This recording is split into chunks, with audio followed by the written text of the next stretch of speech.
Namaku Diah. Usiaku baru menginjak 20 tahun. Di usia semuda ini aku sudah mengabdikan diri sebagai seorang pemandi jenazah di sebuah rumah sakit. Pekerjaan ini bukan pilihan hidup yang biasa. Banyak yang mencibir, banyak pula yang merasa ngeri.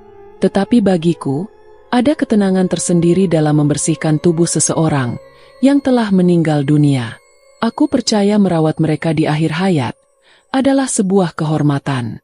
Malam itu hawa dingin begitu menusuk kulitku.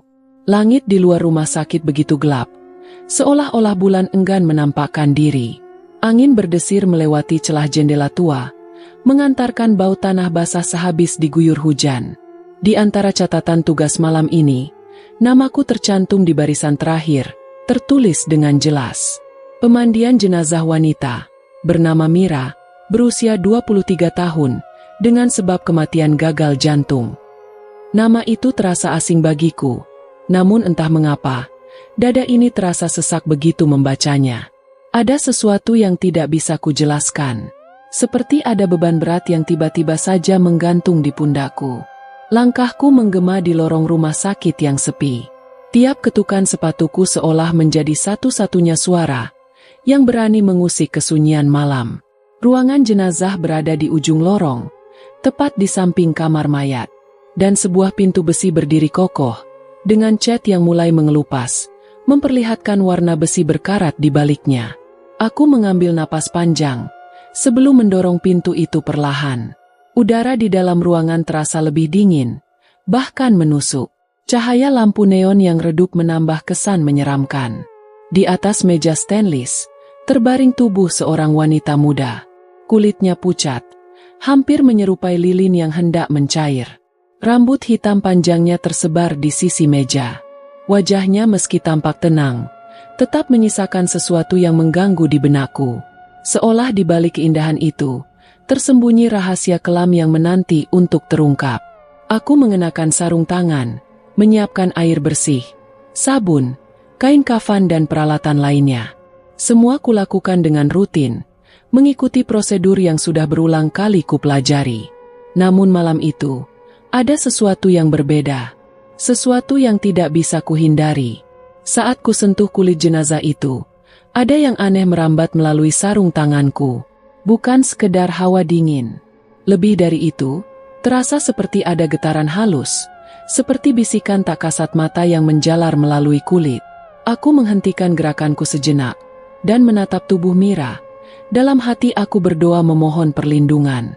Sebelum aku memulai pemandian, aku menyelimuti tubuh Mira dengan kain putih tipis, sesuai dengan syariat.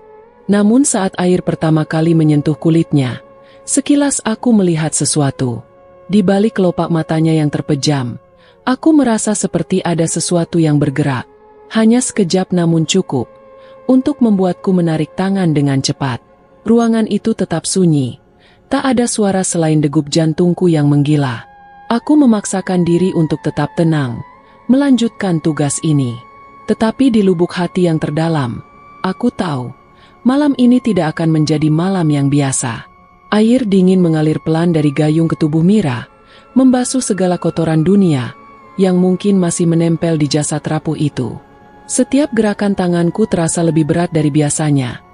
Seolah udara di sekitar meja pemandian menjadi pengap dan lembab, menahan setiap hembusan nafasku. Kain putih yang menutupi sebagian tubuhnya mulai basah, membentuk lekuk samar dari kulit pucat yang dingin membeku.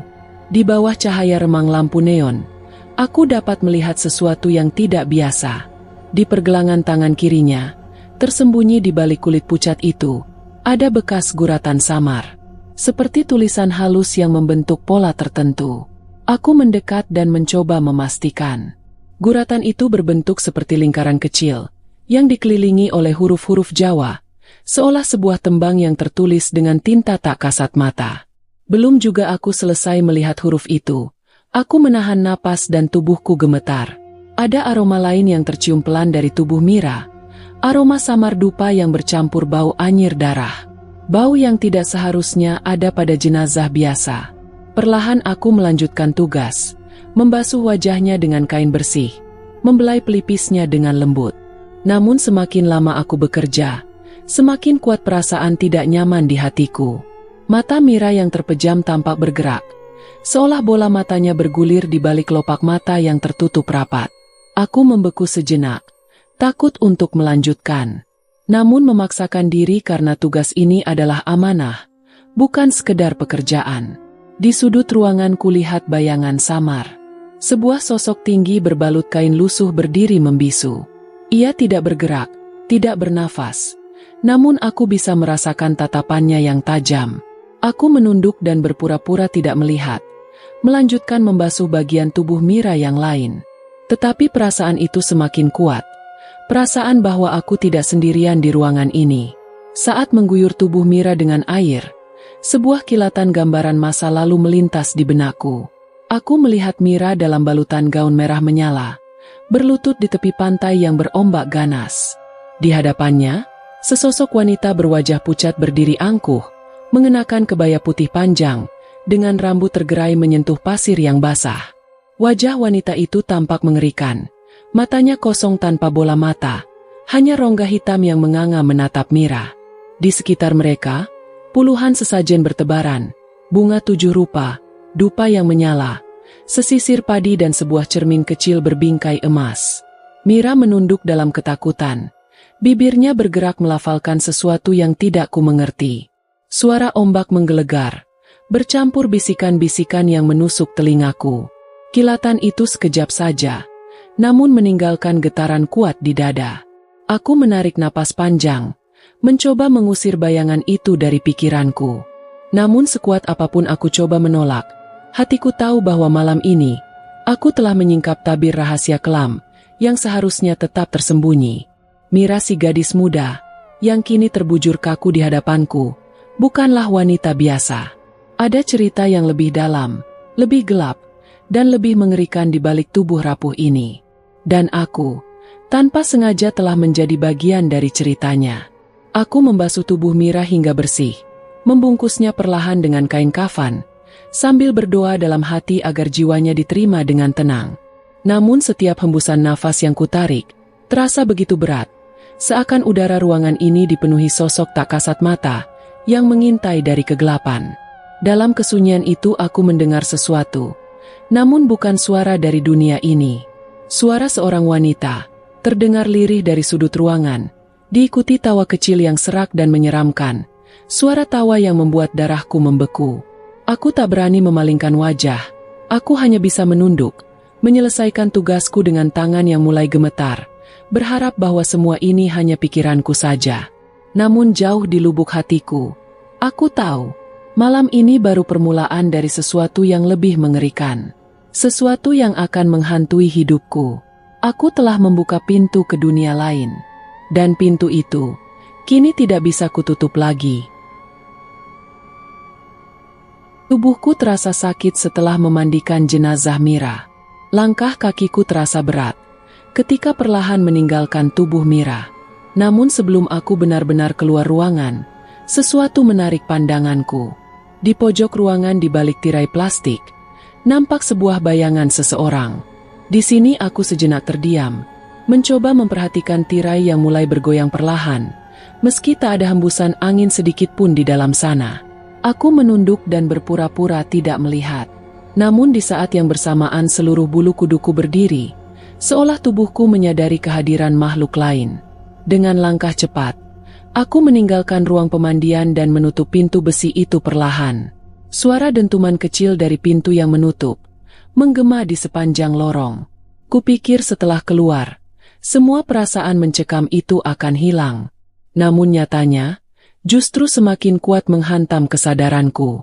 Belum juga aku berjalan, seperti ada sesuatu yang mengikutiku dari belakang. Aku pun berlari menyusuri lorong menuju ruang administrasi. Namun baru beberapa meter berlari, mataku menangkap sesuatu yang membuatku terhenti. Dinding putih yang biasanya terlihat bersih, kini tampak dihiasi bercak kehitaman seperti bekas terbakar. Keadaan berubah menjadi lebih panas dan lembab, seolah lorong ini berpindah ke dimensi lain. Aku memejamkan mata sejenak, mencoba untuk mengatur napas. Namun saat kubuka kembali, pemandangan di hadapanku membuat tubuh ini hampir jatuh. Lorong rumah sakit telah berubah. Kini aku berdiri di tengah hamparan pasir hitam dengan langit yang mendung. Angin tercium seperti bau amis bercampur asin. Di kejauhan nampak sosok Mira berdiri membelakangiku, memakai gaun merah tertiup angin kencang. Rambut hitam panjangnya terurai liar, menutupi punggungnya yang mungil. Ia perlahan membalikkan badan. Wajahnya yang semula nampak cantik kini berubah menjadi menyeramkan. Dengan mata hitam legam, bibir yang membiru, menyeringai dengan luka menganga di sudut mulutnya. Tangannya terangkat menunjuk ke arahku. Di ujung jarinya, darah hitam menetes membasahi pasir di bawahnya. Aku terdiam, tak bisa bergerak apalagi menjerit. Aku hanya bisa menyaksikan bayangan lain muncul dari dalam kabut. Sosok perempuan lain, dengan tubuh lebih tinggi, mengenakan kebaya putih panjang. Kulitnya seputih kapur dengan mata melotot seakan ingin keluar.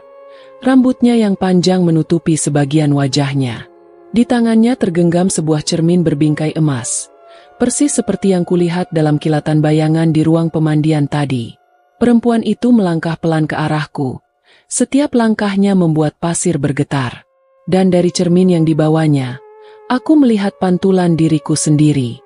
Namun yang kulihat bukanlah diriku dalam pakaian dinas rumah sakit, melainkan aku dalam balutan gaun merah yang sama seperti milik Mira, dengan tubuh berlumuran darah.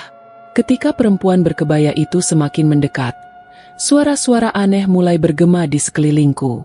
Suara tembang Jawa yang tak dapat kupahami, bercampur suara rintihan kesakitan dan tawa serak yang memilukan. Aku menutup mata berharap semua ini hanya mimpi. Namun rasa dingin merambat ke ujung jemari kakiku, naik perlahan menuju seluruh tubuh. Aku membuka mata dan segalanya kembali normal. Lorong rumah sakit kembali terang meski tetap sunyi. Dindingnya kembali bersih tanpa noda, dan udara kembali seperti biasa. Namun tubuhku basah oleh keringat. Napasku terasa berat dan sesak. Seolah paru-paruku menolak bekerja setelah pengalaman mengerikan itu.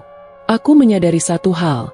Apa yang kulihat barusan bukanlah sekedar halusinasi akibat kelelahan. Ada sesuatu yang lebih kelam, yang ingin menjeratku ke dalamnya.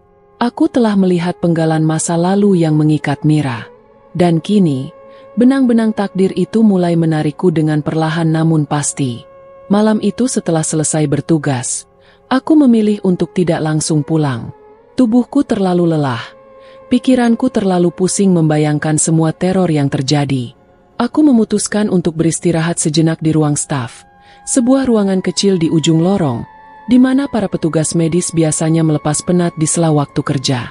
Kursi plastik yang kududuki terasa dingin, lampu neon yang berkelap-kelip di langit-langit menambah kesan suram, dalam ruangan yang telah lama tak diperhatikan itu. Aku menutup mata berusaha mengurangi rasa takut, namun baru sejenak merasakan ketenangan. Suara itu kembali terdengar. Samar dari balik dinding terdengar bisikan halus. Seperti suara seorang wanita yang melantunkan tembang dengan nada yang lirih, membentuk irama yang menyeramkan dan mencekam. Aku membuka mata dan mulai mendengarkan suara itu lebih dekat. Bisikan itu jelas bukan tembang yang biasa aku dengar. Intonasinya penuh kekuatan mistis, seolah tembang lama yang diturunkan dari generasi ke generasi masa lalu. Tubuhku mulai menegang dan bulu kuduku berdiri. Aku tahu ini bukan suara manusia biasa. Dengan langkah perlahan, aku bangkit dari kursi dan menyusuri lorong menuju sumber suara. Setiap langkahku terasa berat. Seakan lantai rumah sakit ini berubah menjadi rawa yang menahan kakiku untuk berjalan. Sumber suara itu tampak berasal dari ruang jenazah.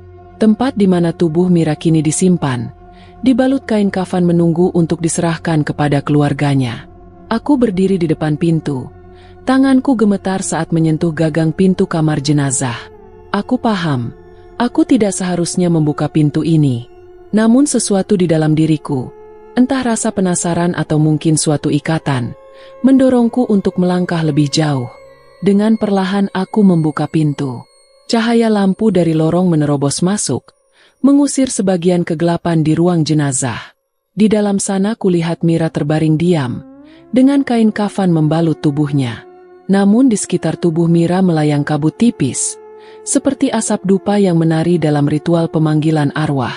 Dan di tengah kabut itu berdiri sosok lain. Sesosok wanita berkebaya hitam, wajahnya tertutup kerudung kusam, dan hanya nampak tangan keriput yang memegang sebuah kendi tanah liat. Wanita itu membisikkan tembang yang sama dengan yang ku dengar tadi. Tangannya bergerak pelan, menuangkan air dari kendi itu ke lantai, membentuk pola aneh yang tampak bersinar dalam kegelapan. Aku hanya berdiri mematung, ingin rasanya membalikan badan dan lari dari ruangan jenazah. Namun tubuhku tidak mau bergerak, seolah ada kekuatan yang menahanku dan memaksaku untuk menyaksikan ritual ini. Wanita berkebaya hitam itu perlahan menoleh ke arahku. Meski wajahnya tertutup, aku bisa merasakan tatapannya yang menghantam langsung ke dalam jiwaku. Dalam sekejap pemandangan di hadapanku berubah. Aku melihat Mira hidup kembali. Ia duduk bersimpuh di lantai, dengan wajah penuh luka dan darah. Mata Mira menatapku penuh duka dan ketakutan. Bibirnya bergerak mengucapkan sesuatu namun tidak bersuara, seolah Mira sedang meminta tolong kepadaku. Di belakangnya muncul sosok Dewi Lanjar, dengan seluruh kemegahan gaib miliknya. Dewi Lanjar melihat Mira dengan tatapan datar tanpa ekspresi. Kebaya putihnya berkibar dalam angin tak terlihat. Tangan Dewi Lanjar terulur, meraih bahu Mira dan mencengkeramnya kuat, seakan memberi tanda bahwa Mira adalah abdinya. Aku menutup mulut, menahan jeritan yang hampir keluar dari mulutku. Suara gemuruh ombak terdengar kembali, disusul deru angin laut yang membawa aroma dupa. Dalam kesunyian itu, suara berat mulai berbisik di kepalaku. Bukan suara manusia, bukan pula suara yang bisa aku lukiskan oleh kata-kata.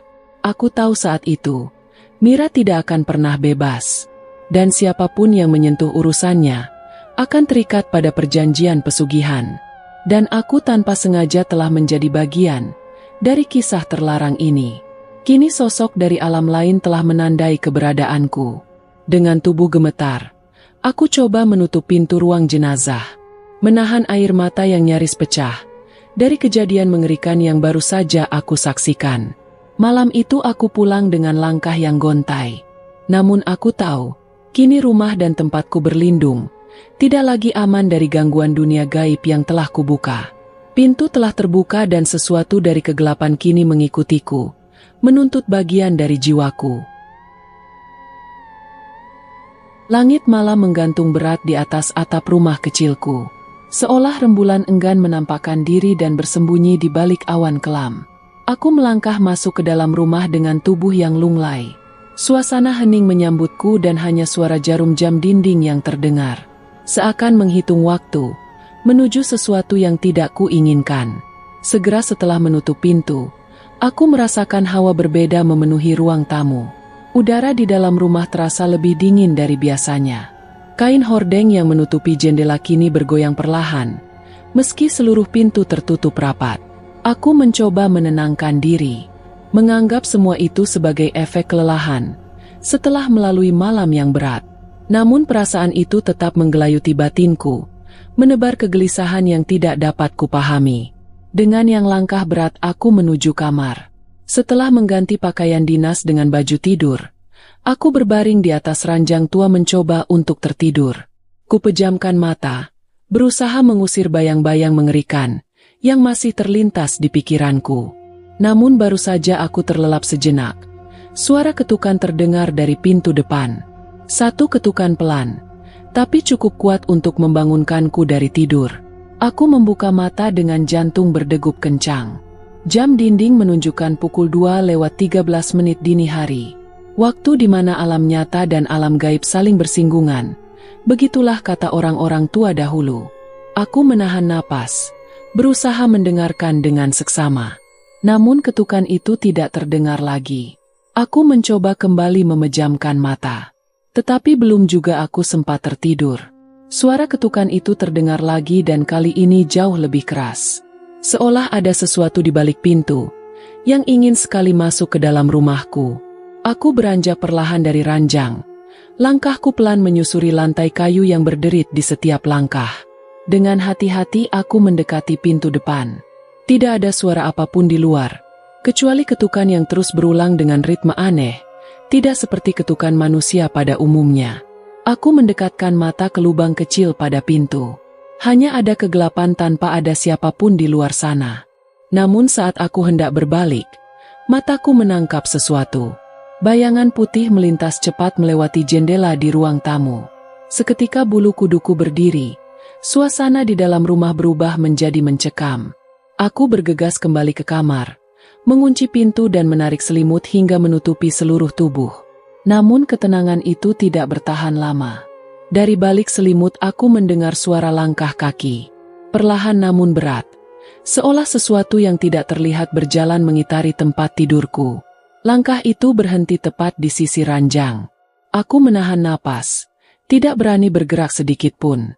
Dalam kesunyian itu, tiba-tiba aku merasakan sudut kasurku seperti ada yang menduduki, seolah ada seseorang yang naik ke atas ranjang bersamaku. Rasa dingin luar biasa menjalar ke seluruh tubuhku, menghembuskan rasa takut ke setiap helai rambut di leherku. Aku memejamkan mata lebih erat dan berdoa dalam hati, berharap semua ini hanyalah mimpi buruk. Namun saat aku hampir tertidur karena kelelahan, suara lirih terdengar di telingaku.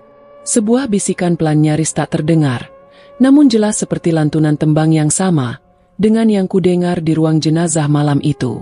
Bisikan itu mengalirkan rasa takut yang tak dapat dijelaskan ke seluruh tubuhku. Aku tahu, ini bukan sekadar gangguan biasa. Aku telah dibuntuti oleh sesuatu dari alam lain. Sesuatu yang tidak ingin melepaskanku begitu saja. Malam itu aku tidak benar-benar tidur. Aku hanya berbaring dalam ketakutan, menunggu fajar dengan penuh kecemasan. Setiap detik terasa begitu panjang, seolah waktu enggan bergerak maju. Ketika akhirnya cahaya matahari menyelinap melalui celah-celah jendela, aku baru berani membuka mata dan bangkit dari tempat tidur. Namun rasa lelah yang luar biasa menggerogoti tubuhku. Bukan hanya lelah fisik, melainkan lelah yang berasal dari jiwa yang terkuras oleh ketakutan. Aku sadar sepenuhnya. Kisah ini belum berakhir. Namun gangguan itu baru saja dimulai.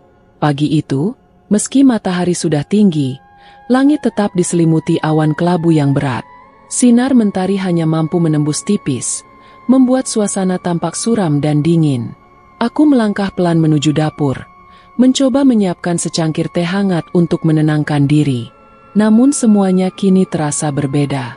Dapur yang biasanya nyaman dan menenangkan, kini terasa seolah mengawasiku. Setiap sudutnya dipenuhi bisikan halus yang tidak dapat kutangkap dengan indera biasa. Saat aku menuangkan air panas ke dalam cangkir, mataku sekilas menangkap sesuatu di sudut ruangan. Bayangan hitam melintas cepat, bagai kilatan yang mengendap di sudut mata. Aku tersentak dan hampir menjatuhkan cangkir teh dari tanganku. Kuteguhkan hati, berusaha mengabaikan semua teror dari mereka. Aku hanya kelelahan dan rasa takut ini hanyalah sementara. Namun jauh di dalam hatiku, aku tahu ini nyata. Sesuatu telah menempel padaku, mengikuti kemanapun aku pergi. Setelah sarapan yang terasa hambar, aku bergegas menuju kamar mandi. Dan saat menatap cermin di atas wastafel, aku hampir tidak mengenali diriku sendiri. Mataku yang biasanya nampak cerah, kini terlihat redup dan dikelilingi lingkaran hitam pekat. Kulitku tampak lebih pucat, seolah perlahan dihisap oleh kekuatan gaib. Ketika hendak membasuh muka, cermin itu tiba-tiba berkabut dengan sendirinya. Meski udara di kamar mandi tidak cukup panas untuk membentuk embun. Di tengah kabut yang mengaburkan bayangan, muncul tulisan samar. Tulisan itu seakan digoreskan oleh jari-jari tak kasat mata. Bentuk hurufnya aneh dan kuno, namun jiwaku seolah langsung memahami maknanya. Tebus janji. Aku mundur selangkah diikuti napasku yang mulai sesak. Tidak butuh waktu lama untuk mengaitkan pesan ini dengan apa yang kulihat di rumah sakit semalam. Kutukan itu kini telah menuntut sesuatu dariku. Siang hari berlalu dalam ketegangan yang tak kunjung surut. Setiap sudut rumah tanpa hidup, bernafas dan mengawasi setiap gerakku. Sesekali kudengar suara ketukan samar di dinding, suara langkah kaki di loteng kosong, dan bau anyir yang menusuk hidung, seperti bau darah yang baru saja mengering. Aku mencoba membersihkan rumah, berharap dapat mengusir hawa buruk itu, namun setiap usahaku terasa sia-sia. Aku seperti mengusir kabut dengan tangan kosong. Semakin keras aku berusaha, Semakin pekat kegelapan itu menyelimuti. Menjelang sore, saat langit mulai berwarna kelam, aku melihat sesuatu yang membuat darahku membeku. Di sudut ruang tamu, tergantung sebuah boneka kecil yang terbuat dari jerami. Tubuhnya kecil tanpa wajah, dan dikelilingi benang merah seperti darah segar. Aku tidak pernah memiliki boneka itu. Tidak pernah membelinya apalagi membuatnya. Boneka itu muncul begitu saja, seolah ditempatkan dengan sengaja sebagai pertanda. Aku tahu persis, dalam tradisi klinik Jawa, boneka seperti itu disebut sebagai boneka tumbal. Boneka pemanggil roh, alat penarik makhluk halus untuk menetap di satu tempat. Dan kini, boneka itu ada di rumahku, tanpa aku undang. Dengan hati-hati aku mengambil sapu lidi, dan mencoba menjatuhkan boneka itu. Namun saat sapu lidi menyentuhnya, suara gemeretak seperti tulang patah terdengar, dan boneka itu jatuh ke lantai dengan bunyi yang keras, seperti bunyi benda berat jatuh menghujam lantai. Aku membungkus boneka itu dengan kain, lalu membawanya keluar rumah, berniat membuangnya sejauh mungkin. Namun ketika sampai di depan pintu, langkahku terhenti. Di halaman rumah berdiri seorang wanita. Rambutnya panjang menjuntai hingga menyentuh tanah. Ia mengenakan kebaya putih lusuh penuh bercak lumpur. Wajahnya tertutup oleh rambut, membuatnya tampak seperti sosok dari dunia lain, yang tidak seharusnya ada di sini. Wanita itu tidak bergerak. Ia hanya berdiri diam seolah menantiku, dan menghalangi jalanku untuk keluar. Aku melangkah mundur perlahan kembali masuk ke dalam rumah, dan mengunci pintu dengan rapat. Aku yang sudah putus asa, akhirnya membakar boneka jerami itu di atas kompor. Api menyala dengan warna kebiruan, mengeluarkan aroma busuk yang menusuk, seperti daging hangus bercampur kemenyan. Namun aku tahu, membakar boneka itu tidak akan memutus kutukan yang telah mengikatku. Aku hanyalah bagian kecil dari permainan besar, yang telah berjalan jauh sebelum aku menyadarinya. Malam itu aku duduk di sudut kamar, membiarkan kesunyian menemaniku dengan rasa takut. Dalam hati aku berdoa, memohon perlindungan kepada Yang Maha Kuasa. Namun jauh di lubuk hatiku, aku mengerti bahwa aku telah menjadi bagian dari perjanjian pesugihan, dan tanda-tanda kehadiran mereka hanyalah awal dari siksaan panjang yang harus kuhadapi. Malam kembali menyelimuti duniaku, membawa serta kengerian yang nantinya aku hadapi. Di dalam rumah aku duduk termenung di sudut kamar, ditemani cahaya temaram dari lampu yang mulai mati. Aku seolah takut pada bayangan yang menari di dinding. Ditambah sejak kejadian boneka jerami itu, rumah ini tidak lagi terasa seperti tempat berlindung. Setiap sudutnya kini seperti mengintai, mengurungku dalam lingkaran kegelapan yang kian menguat. Ketika jarum jam menunjuk pukul 12 malam, udara di sekitarku berubah drastis. Bau anyir kembali tercium, kali ini jauh lebih kuat, bercampur dengan aroma kemenyan yang terbakar. Aku tahu sesuatu sedang datang, sesuatu yang berasal dari dunia lain. Tubuhku gemetar saat suara gamelan terdengar dari kejauhan. Alunan gamelan itu lirih, penuh nada duka dan kerinduan. Dengan tubuh lunglai aku bangkit, berdiri dan melangkah menuju pintu depan. Entah kekuatan apa yang menggerakkan tubuh ini, seakan ada yang mengendalikan ragaku dari dalam. Setiap langkah terasa berat, seolah aku sedang melangkah di dalam lumpur. Saat kubuka pintu, pemandangan yang kulihat membuat tubuhku membeku. Halaman rumah telah berubah menjadi lapangan luas yang dipenuhi kabut putih tebal. Di tengah-tengah kabut itu, berdiri puluhan sosok berpakaian serba putih. Wajah mereka buram tidak berbentuk, hanya bayang-bayang yang bergetar dalam kabut. Mereka semua menatap ke arahku, meskipun tanpa mata yang nyata. Tatapan yang tidak membutuhkan bentuk untuk menyampaikan kehadiran yang mengancam. Dari antara mereka, satu sosok perlahan melangkah maju. Tubuhnya ramping, rambut panjangnya basah dan menjuntai. Wajahnya tersembunyi di balik kabut. Namun dari bentuk tubuhnya, aku yakin bahwa sosok itu adalah wanita. Suaranya tidak terdengar melalui telinga, melainkan langsung bergema dalam pikiranku. Sebuah panggilan lirih, penuh rasa duka dan tuntutan. Kakiku gemetar hebat, Aku ingin berteriak namun suaraku tercekik di tenggorokan. Aku ingin berlari, namun kakiku seolah tertahan ke dalam tanah. Dalam keputusasaan, aku hanya bisa berdoa dalam hati, memohon pertolongan kepada Yang Maha Kuasa.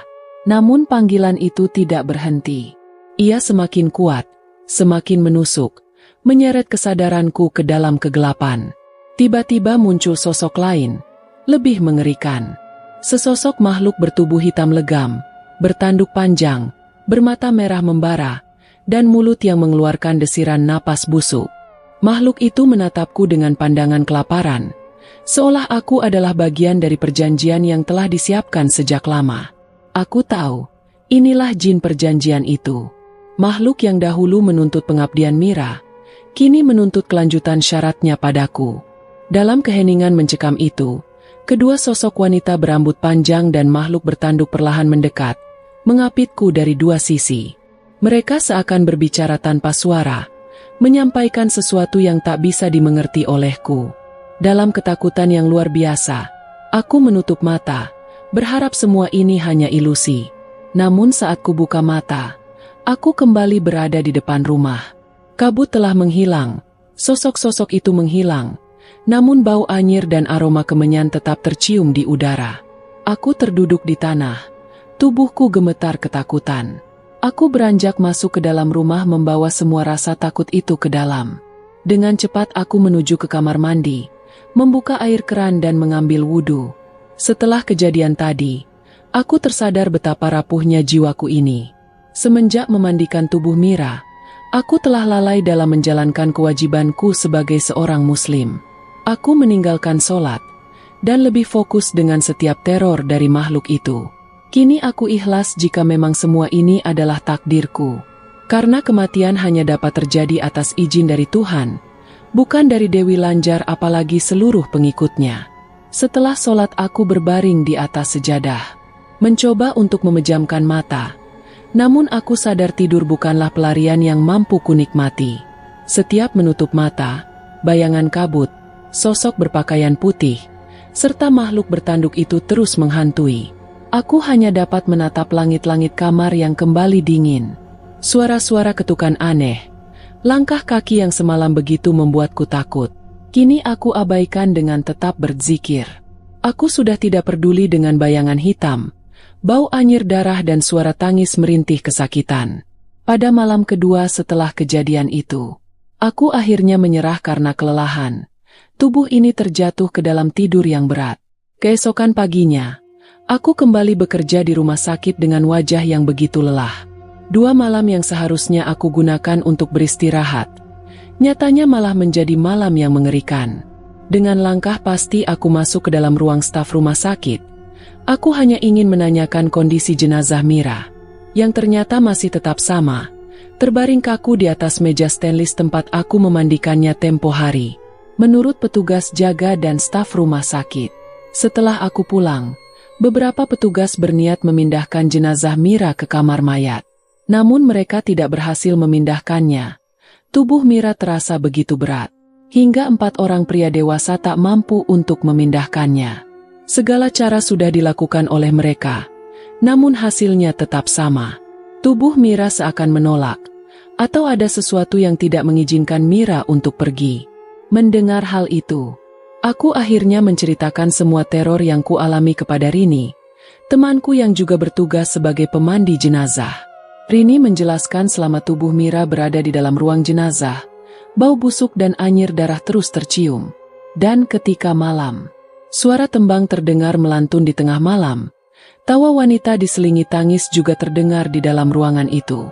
Bahkan pihak rumah sakit menambah jumlah petugas keamanan untuk menghindari kejadian yang tidak diinginkan.